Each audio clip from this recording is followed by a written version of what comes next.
Cairo पहुंचे भारत के प्रतिनिधि मंडल ने पाकिस्तान के मंसूबों को उजागर किया। एनसीपी एससीपी सांसद सुप्रिया सुले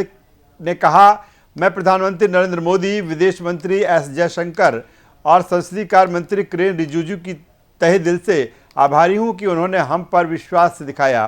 वहीं भाजपा नेता अनुराग ठाकुर ने कहा, कतर, साउथ अफ्रीका, इथोपिया और अब मिस्र में सर्वदलीय प्रतिनिधिमंडल 140 करोड़ देशवासियों का स्पष्ट संदेश लेकर आए हैं कि कैसे सीमा पार से पाकिस्तान द्वारा प्रायोजित आतंकवाद बार बार भारत के निर्दोष लोगों की जान लेता है। तो कांग्रेस सांसद आनंद शर्मा ने कहा, हम इस तथ्य से उत्साहित हैं कि मित्र देशों ने भारत की स्थिति को समझ लिया है।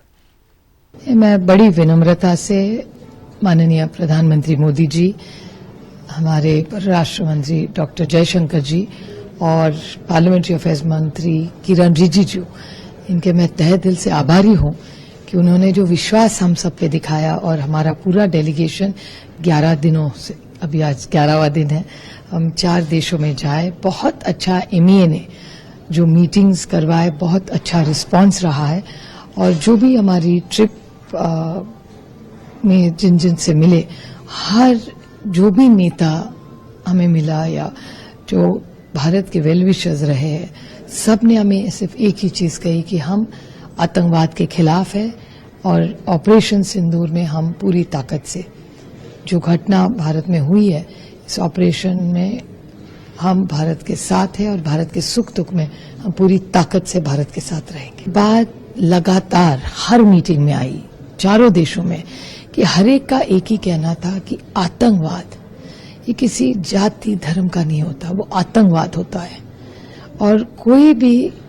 भले आज ही की मीटिंग में हुआ क्या, भले हिंदू हो, मुस्लिम हो, सिख हो, ईसाई हो, पारसी हो, जो भी हो,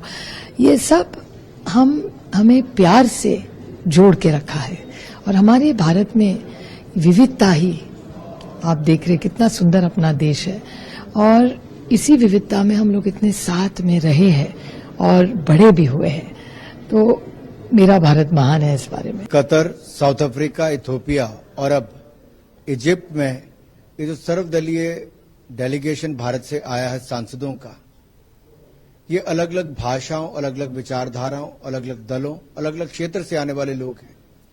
लेकिन 140 करोड़ भारतीयों का एक स्पष्ट संदेश लेकर आए हैं, दुनिया भर में सच्चाई बताने कि कैसे सीमा पार से पाकिस्तान के द्वारा प्रायोजित आतंकवाद बार बार भारत के निर्दोष लोगों की जान लेता है। भारत पर बार बार पाकिस्तान द्वारा प्रायोजित आतंकवाद के हमले होते हैं, जो भारत के आर्थिक विकास को भी एक तरह से प्रहार करने का प्रयास करते हैं, निर्दोष लोगों की जान लेते हैं।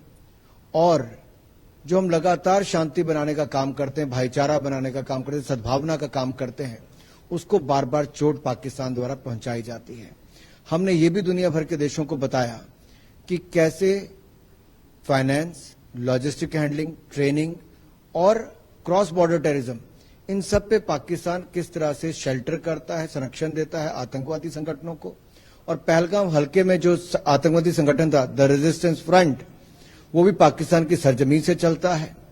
और कैसे पाकिस्तान के बड़े फौज के अधिकारी उन आतंकवादियों के जो जनाजे थे उसमें भी पहुंचे,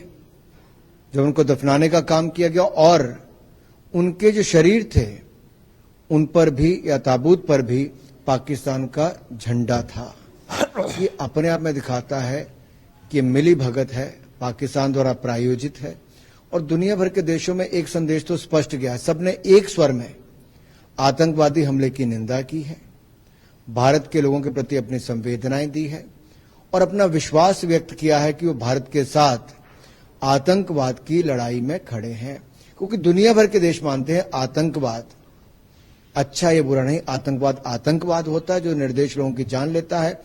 और किसी देश द्वारा प्रायोजित अगर आतंकवाद हो तो लड़ाई कितनी मुश्किल होती है। इसलिए एक ग्लोबल कोएलिशन ऑन टेररिज्म जो है कि सबकी एक जैसी सोच हो,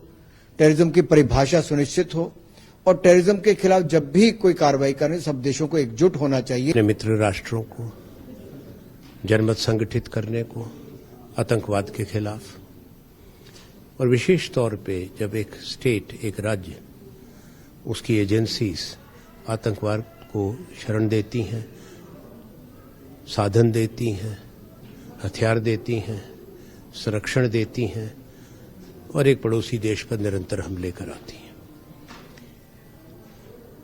हमें बहुत इस बात से प्रोत्साहन मिला है कि भारत की बात को समझा है मित्र राष्ट्रों ने, दक्षिण अफ्रीका ने, इजिप्ट ने, कतर ने, इथियोपिया ने, कि भारत पर हुआ जो हमला है वो पहला तो नहीं है, कई हमलों की कड़ी है पिछले कुछ दशकों की, उसकी भर्त्सना की गई है, निंदा की गई है, कंडेम किया गया है। और ये भी बात हमने रखी है कि अब किस तरह से आतंकवादी संगठनों को निरस्त किया जाए, न्यूट्रलाइज किया जाए। और जो एक हमारा प्रस्ताव संयुक्त राष्ट्र संघ में लंबित है, एक international convention, comprehensive international convention against terrorism.